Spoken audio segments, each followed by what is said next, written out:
Hello, everyone. Welcome to the Neo Marketing Podcast. Today, I'm going on a rant. I'm calling some people out, but there's lessons you can learn. The professor, Pritchard, is going to let you know what it is that's making me mad so that you don't make the same mistake.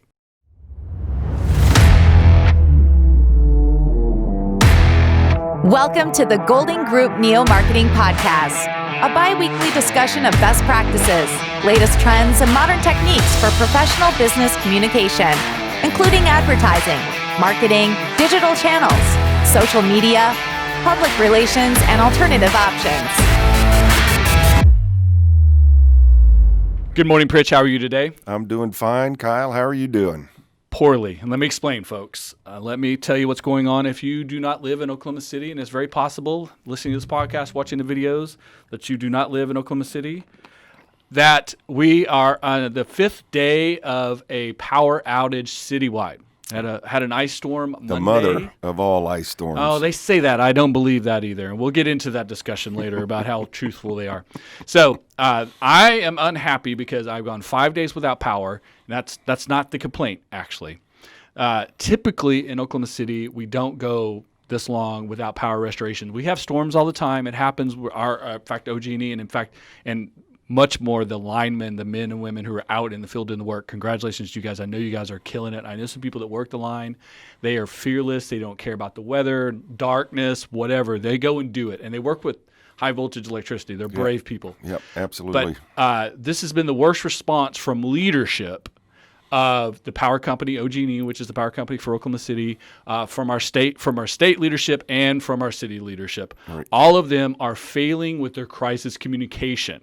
Meaning they're not talking to anybody. Not talking at all. And when they are talking, it's very generic. They're using just numbers and stay away from down power lines and very copy and paste communication as opposed to being specific. Right. So I went on a Twitter rant and Facebook rant earlier today. I'm going to break down a little bit of this. I say this, guys, because here on the podcast, right, we talk about communication. Crisis communication is an essential aspect of communication, whether it's business, government, nonprofit, right? Right. I know you agree with that, but I want to tell the people how important it is. Well, in a crisis, you need information. You need information to protect yourself. You need information to set expectations. You just need to know what's going on. And in my experience, even the bad news helps people. Absolutely. So what Pritch just said, expectations, preparation, protection, and then making a plan. These are all the things that I wish I was seeing out of leadership in Oklahoma City right now, and I'm not. And so I'm going to tell you what's going wrong. Pritch is going to tell you what they should be doing better, doing more of, doing things that would benefit the public. And this is a public crisis issue. This isn't, typically with businesses, the crisis communication is a scandal or a product recall or something that is an inconvenience or maybe is, rises to the level of I'm trying to use the right phrase here, but almost criminal, like if it's a scam or something that they're doing. But typically, it's just a failure or some part that they need to get people whole again, right? Get the right product in their hands or get a refund or whatever it is when it comes to business crisis communication. As we've talked about before, that's an operational crisis, right? But I think what we're talking about here is cultural. Well, and we're also talking about this is a civic issue and this is a safety issue. This is an absolute safety issue. It's winter. When the storm hit, it was below freezing, thus the ice storm. Right. It stayed below freezing for a very good amount of time. And so for people to be in their homes without the ability to heat those homes in below freezing temperatures is a safety issue. Absolutely. So that's number one, safety. And of course, the hierarchy of needs for human beings, right? Safety is number one. That's right down there. That's right. So in that case, the communication issue, the lack of communication is actually making things very unsafe for a lot of people. Right. I have the benefit, the luxury, if you will, and again, a term I hate to use because I think people manipulate it in a bad way, but the privilege of having a very capable home. My home is holding the heat well, and it's very well insulated, and we have some tools, some heaters, and some things like that that we can utilize. Many people have generators and things of that nature. I'm not over-prepared for these things because typically we don't go this long without power. Right. But because there are huge chunks of Oklahoma City that are completely dark 5 days in, that there are absolutely sections of the town that are the lowest income sections of this town they are being greatly disproportionately affected by the power being out and no communication about what they can do to remedy their situation or make alternative plans. And again, the lower in income availability you have, or maybe the restrictions on you have to continue to go to work or you have to have childcare and all these other things. Right. People that are homebound, people who are already kind of sheltering in place because of COVID, all of these situations have really piled on to a dangerous scenario. Right. And for that, I would expect our leaders, our civic leaders, the people at the power company, the people that we look to in times like this, to not just give us the base minimum response. I expect it to be 200% of what you would normally get out of them because of the safety issue. Now, what do you think about that? Well, even if we don't go the 200%, there's one question that they could answer very simply, and that is, what is keeping the power off in those areas? Absolutely. What are they dealing with? If an explanation like that would go a long way towards at least comforting some. If we lost power 5, 7, 8, 10 days every time there was a storm, that would be the expectation. Right. But that's not the expectation that's been set. That's not the historical precedence, right? So the communicators, the leaders, need to understand that the public are literally and figuratively in the dark. Right. I had to put that little of course. There's a jab. And that the light is information. Right. And I would expect them to go above and beyond right now because the recovery effort is counter what traditionally happens. Instead, I feel like they're doing the minimum. Right. And I'm very disappointed in that. And it's the antithesis of leadership. Right.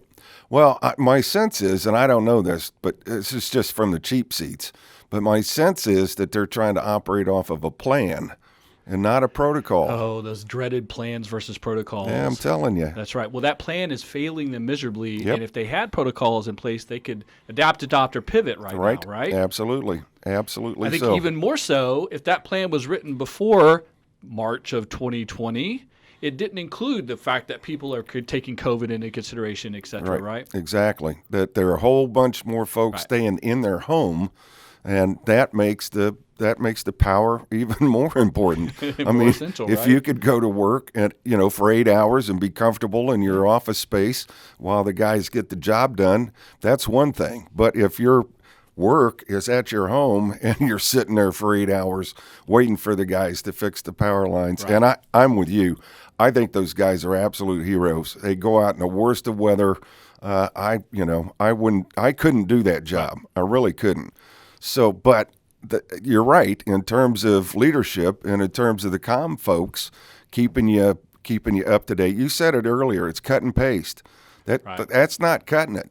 No. I mean, and then the other thing I've noticed, and here's the other thing too, and you and I both know, we're not going to say anyone's name, but we know people who work in the PR departments for all of the institutions we're discussing right now. Right. We know people, and we know they know what they're doing. Yes. Which inside baseball kind of further frustrates me. They aren't doing a better job because I know the professionals over there know this. Right. They're being told by someone who signs their paycheck that this is the plan that we're going to stick with. Right. And I'm disappointed that in the leadership of these organizations. Absolutely. I'm not disappointed in the people that work there. I'm disappointed in the leadership and specifically our elected leaders because that is absolutely what they're elected to do. Right. Is to show leadership in times of turmoil. Right. Have we heard anything about alternative shelters? I don't think so. But have we heard minimally, anything? But even if you open, let's say, because they've opened what they call warming stations, right? So you open a few here, there, whatever, right? Do you tweet that one time? Right. No. Do you put one Facebook post? No. How many? No. Every hour? Some of the research says 7 times before it attenuates. Well, heck, it's such a basic tweet. Why don't you do it every hour? Right. Why don't you do it at the top of every hour and the bottom of every hour? Also, I've noticed that they're not using their social media overnight. No. Well, what's the scariest time when your power's out? The overnight. night. That's right. Right. So stopping at 8 p.m. and picking up at 8 a.m. like a normal business day is... It's not a normal business day. I'm trying not to curse people out right here now, but that's BS. That's right. It's just unacceptably bad. And I agree with you. I think this smells of leadership, keeping a cap on things, a deep defensive crouch. As much as I would love to continue ranting, I want to give you guys some value on the lessons that, no matter who you are. Obviously, most of you aren't running a power company, and most of you aren't a mayor of a city. Most of you are running businesses, probably small businesses, or you're communication professionals yourself. And so let's give some people some best practices we wish we were seeing right now so that they can be using that when their crisis communications for their small businesses, even if it's as simple as your business can't operate normally right now because you're restricted by the power being out or by COVID restrictions or other things. So I'm going to start with the first best practice that I would like to see. I'm sure that you'll jump in and we'll go back and forth on this. Number one is over communication and transparency. Well, you can't over communicate in a situation like this. Exactly. Absolutely. That's right. The expectation is not being met. So you have to over-communicate or go above and beyond. Right. You have to provide that transparency. And one of the things on my social media rant I put out this morning, and if you guys go find me on social media, you'll see it. It's up. I'm not taking it down. I guarantee you that. Was that that the expectations are being met, and so I'm looking for this other level of communication. Right. And I literally stated in one tweet, I can't tell the power company how to fix the lines. Right. I'm not an expert at that. Right. I am an expert in communication. Yep. And I can tell them, and I did in my rant, things that they could be doing to communicate better with us. So they can get better at that aspect. It has nothing to do with the technical side. Right. I can't tell you how to fix it. I can't tell you how long it should take. Can't tell you how long it will take to technically connect all the wires to make all the electricity work. Right. I can tell you that you can be over communicating and being transparent in where you've started, where you're going to next, what happens this. And the last people who are going to come online, you should be telling them Right. so they can absolutely get out of those cold houses Right. and go somewhere else and make alternative plans, because if it's going to take a day, they'll stay. If it's going to take a week, they will go. Right. And you might save a life with that. You might, absolutely. What's another Absolutely. best practice you would like to see from all of these entities right now that you don't think you're seeing? You know, as we discussed a little bit earlier, protocol would have solved a lot of these problems. I mean, Protocol over plan, right? right, exactly. When, with who, what, but it's not, how. It's the plan is the checklist, and everybody thinks that's really cool and that's awesome. But checklists fail you, and if you haven't updated it, as you said, to take certain things, especially COVID, into consideration, then you're failing on the communication front. And you got to make sure that your stuff works too. Yes. Before we came on air, you and I were talking, and you pointed out their website is not mobile friendly. Right. Well, what do you do, folks, when the electricity's out? What resource do you have to find information? Right, the phone.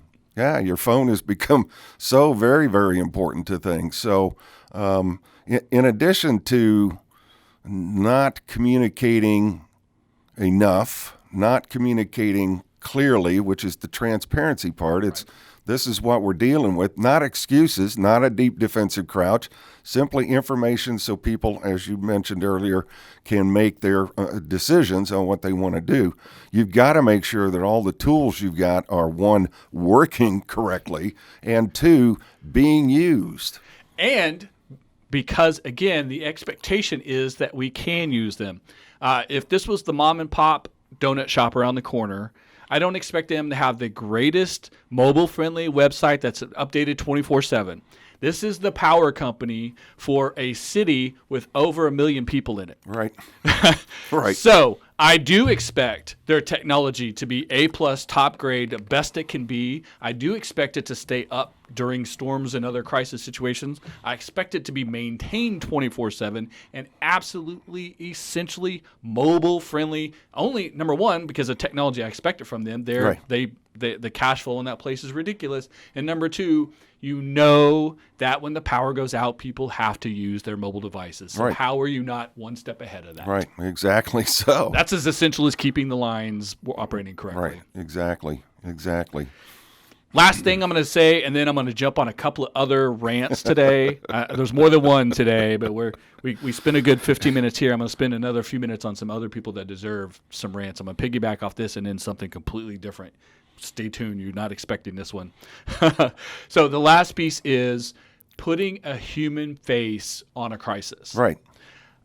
when you don't put humans out in front of microphones, in front of cameras, it doesn't matter if it's on TV, if it's on radio, using social media, video, live stream, whatever it is, human voices, human faces are reassuring, answering questions, honestly, just being upfront that we're all in this together. The humans at the power company are trying to help the humans who need electricity at their homes, that need heat. And if you're the leader of the company, if you're the CEO, if you're the top guy, the top girl, if you're the spokesperson, you should be putting yourself on the line. Maybe there's some kind of twisted illogy in here that, we can get on television with a face, but the people without power aren't going to be able to see it. That's right. So but the neighbors can. Use every single tool Every available single to tool. you. Absolutely. That's why social media is so important. And it's easy to dismiss social media as fluff. But in a case like this where you can't watch TV, you can't turn a radio on because they're all plugged into the wall. Right. And the only thing you have is a mobile device. The only thing you could find is a Facebook feed or Twitter, because you may not even have Facebook, especially if you're older or less tech savvy. Right. Maybe just don't give a crap about Facebook. So putting a press conference on a Facebook page doesn't cover the gamut. You have to use every single aspect you could. Send emails, put it on your Twitter, put it on your Instagram, put it on your TikTok. I don't care. Get the information to people. Exactly. Let people know. And to just put it in one place and think that suffices is a complete failure. One-time shot, too. That's just disappointing. It's complete failure. So, again, folks, none of you are running city government and having to manage a crisis at this level, but these ideas about transparency, about meeting and exceeding expectations, about not being stuck in a plan but utilizing protocols by adapting as the situation changes, by continually to be updating, again, being transparent. If I've said that more than once, it's okay. I'll say it 3-4 more times. Being transparent. You cannot be transparent enough to a point. You don't have to tell us the technical jargon about how the lines go together. You need to tell us what neighborhoods are getting done next, what order is happening, and if you're in certain areas that are going to be last or going to be highly affected, you need to make alternative decisions. Well, to help people make alternative decisions. Exactly.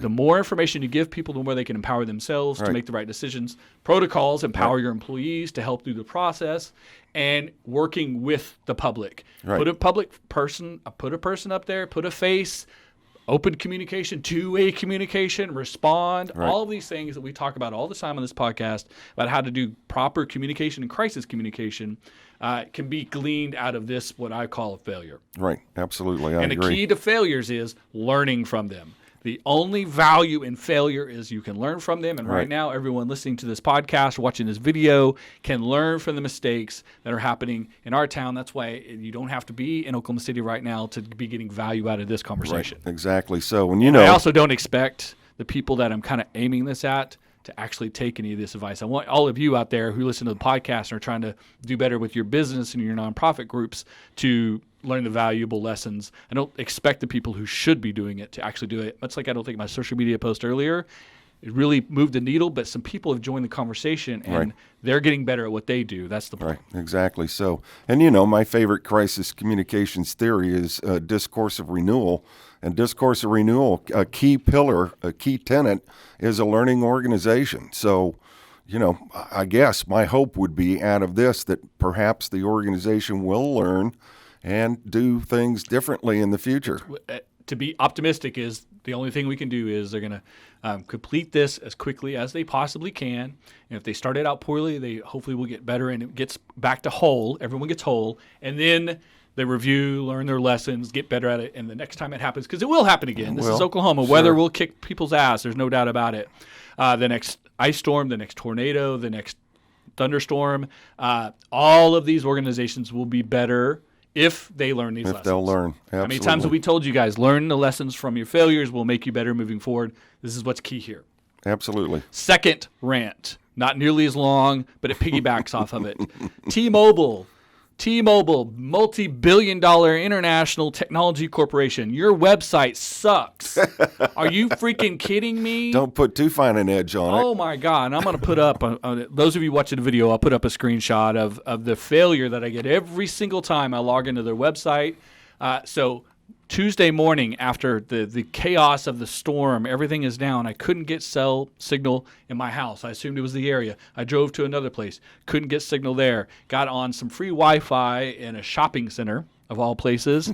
Tried to go to the T-Mobile website to figure out if there was an outage or something on my end and their website wouldn't load. It just spun this little circle spinning and spinning. And it's not just my browser. It was their little whatever color there. It was a magenta little brand color. Right. The little thing, their little thing was spinning. It wouldn't load. I know there was a lot of people online. It was a chaos situation going on. But every single time I've ever logged in their website, I log in, put in my username and password, and it sends me right to a 404 page because it never logs in correctly. Are you kidding me, T-Mobile? You're a multi-billion-dollar technology company. The expectation is you have the best technology on the planet because we pay for it. Right. Again, this is the billion-dollar tech company versus your local mom and pop shop. And don't expect this out of the local mom and pop. I absolutely expect it out of them. It's a complete failure on their part. It was an emergency type situation. I was not in danger, but it was very panicked. There was a lot of things I needed to take care of. Right. I needed to communicate with family. I needed to communicate with clients. I needed to try to get my business operating. Right. Again, not life and death, but we're urgency, sense of urgency, not emergency, but urgency. And when my cell phone plan failed, when their website failed, and I literally had to go physically into the store and get a human being to help make sure, and there was nothing wrong. Literally, we turned the phone off and turned it back on, and magically the damn thing worked. And there was no problem actually happening. But the fact that I couldn't get communication from T-Mobile the way I expect to get communication from T-Mobile was very frustrating to a point that, and I like their service in general. Like 99% of the time, I'm like, T-Mobile is better, and I've had a bunch of them. I always go back to T-Mobile. But this frustrates me. This kills me. And I think you guys can and should be doing much better.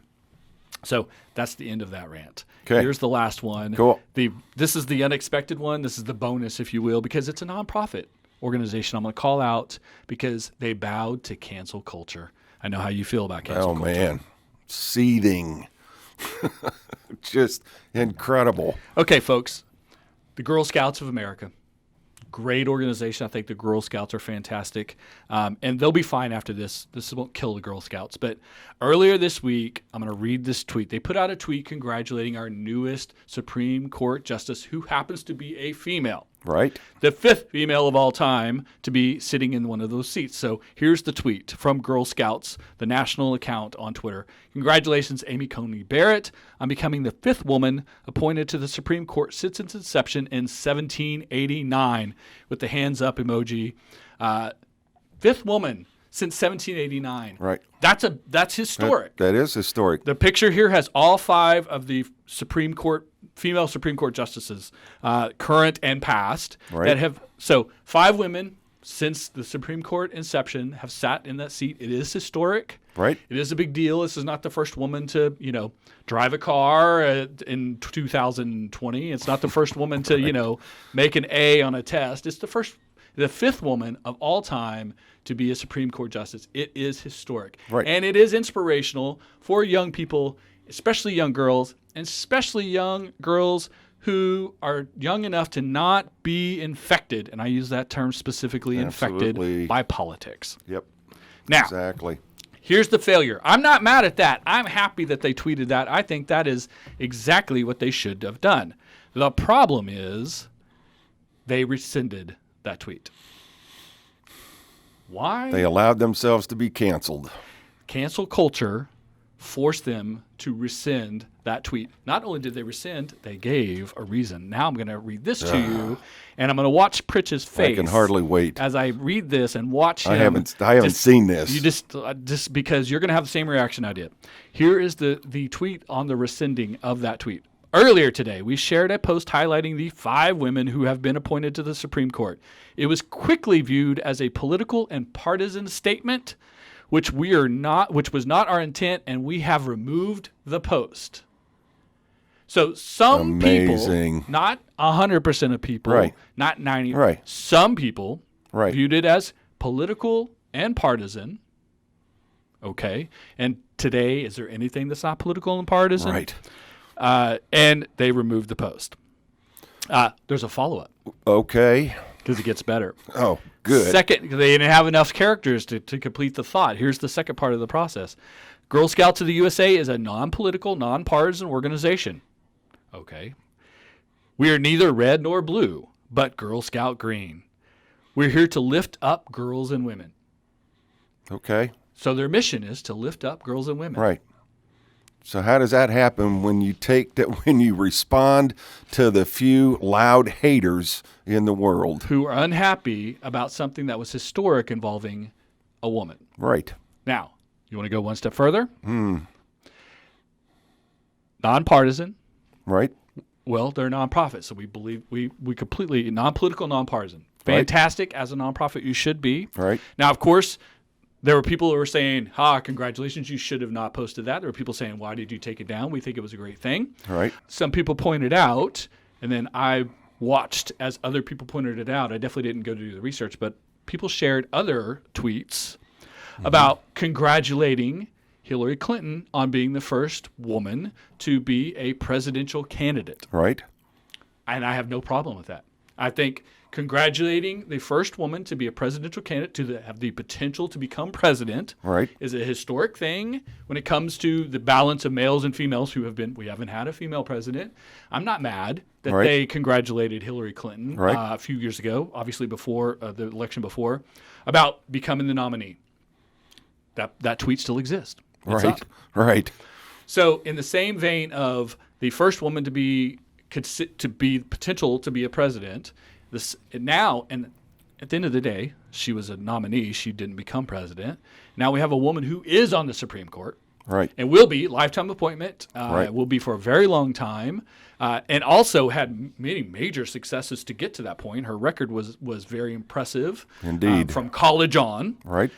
She didn't get there by accident. She got there by hard work and determination, and could be an inspiration to any young girl seeing another woman on the court. The same way that Ruth Bader Ginsburg was an inspiration to any person who saw her on the court as well. Right. Obviously, Ruth Bader Ginsburg and Amy Coney Barrett are completely different in their views of the Constitution. Perfectly fine. That happens as Supreme Court justices.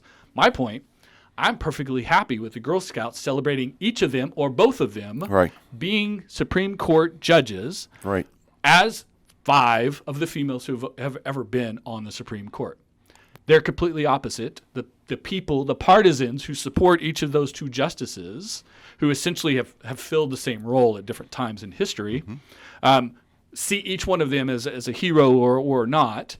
And from me, I see them both as someone who can inspire a young person, specifically a young girl, who is not infected by partisan politics, Right. but simply understands that if they put their mind to it, work hard, do all the good things that we hope that our young people do, they can achieve anything they want, including being one of 5 women to ever become Supreme Court justices. And who knows, someday we might have 9 sitting women in the Supreme Court as justices. Who knows? So We'll the see. cancel culture here really has me agitated, and then the It does. succumbing to the cancel culture We has could me agitated. we could have a series of discussions about the intolerant. Beyond that, this was an example of basically when they rescinded their post, it was an apology, apologizing for something that they didn't need to apologize Exactly. for. I mean, man, that's a symptom. And all they had to do was repeat that mission statement. We Right. always support and uplift women and girls. Right. That's your answer. Bam. That's Exactly. why it's your mission statement. That's why that original post was on mission. Right. And for a non-profit organization, those of you who don't work in nonprofits, the mission statement, the mission of the organization, that's it. That's everything. That's the North Star. That's the guiding light. That's the principle you work towards. Yeah. And if you can't do that because of pressure from the public, and at the end of the day, Twitter is not the public. Right. Right. Pressure on Twitter, then I question your decision-making process. Right. I really do. Right. And so, again, this is not going to cripple the Girl Scouts. They'll go on. I will continue to support them as an organization. The Boy Scouts and the Girl Scouts, I think, do great things for young people. I've been a volunteer. I'm on the marketing committee for the Boy Scouts. I know people who work for the Girl Scouts locally. Great organization. You guys keep doing what you do. Please don't make this mistake again in the future. Learn from this. Learn from this. Absolutely. And I don't have the math in front of you, but I'm going to guarantee the ratio of why did you take that down versus congratulations for taking it down was much more on the side of you should have left it up. So hopefully they'll learn that lesson as well. Don't succumb. If we continue to not succumb to the cancel culture loses its power, and then it becomes not a thing. Well, here's the thing. They have a right to voice their opinion, but the organization is not obliged to take that as you must directive. Right. So fine, let them say their thing. These days, I don't think there's a single statement anyone could ever make. Even the sky is blue and water is wet. Someone's going to go, that offends me. Right. I don't believe in the science behind that. Take that down. Well, no. Right. And we talked about this before when we talked about cancel culture and the apology impulse. Right. The first step is figure out whether or not you did something egregious that you need to apologize for. And they know that they didn't because they made the post to begin with. Right. And it's on mission. Okay, so maybe Does they it could have stand up worded to it. your mission statement? Maybe they could have worded it a little bit different. Our mission is to, and we see this as a great uplifting example for young women. There it is. Girls. Someday you can become a Supreme Court justice. Right, exactly. Just like these 5 women in history. Yep. But to single out a single justice as not being worthy of celebration, come on, gone too far. Right. I agree. End of rant, folks. I know I was hyped up today. I hope I didn't yell in your ear. I hope I didn't overdrive this microphone. I hope it sounded okay to you. We really tried to drive out lessons and best practices we can all take from it. Again, I know none of you are running major power companies, running cities, probably not running international nonprofit organizations or billion-dollar technology companies. But these are some lessons we hope you learn from and utilize it for your communication, whether it's crisis communication or your standard communication. Just going back to those best practices, best ideas we always talk about here on the podcast. Yep. Trying your best and err on the side of over-communication or of communication in general. And try not to err on the side of holding back and secrecy and letting small groups of people dictate what you do when you're trying to do good for the whole. Right. Think about the whole, not the individual, and communicate as much as possible to as many people as possible. It's still a two-way conversation. You need to listen to what people are saying. But when a smallest little group of people are unhappy with the communication and the rest are either happy or just no opinion at all, right. Then let the communication stand. At the end of the day, communication is good. Even if people disagree with it, at least they know, at least they see, at least they understand. At least you have the opportunity to have that two-way conversation, right? Absolutely. That's the lesson we hope you guys take away from the podcast today. Appreciate you guys tuning in each and every time. Of course, give us that feedback. Tell us what you like, dislike. If you agree, disagree, hit the subscribe button. Tell a friend. Leave a rating on the podcast. We'd appreciate that if you would leave a rating, etc. Until next time, good luck. Ciao.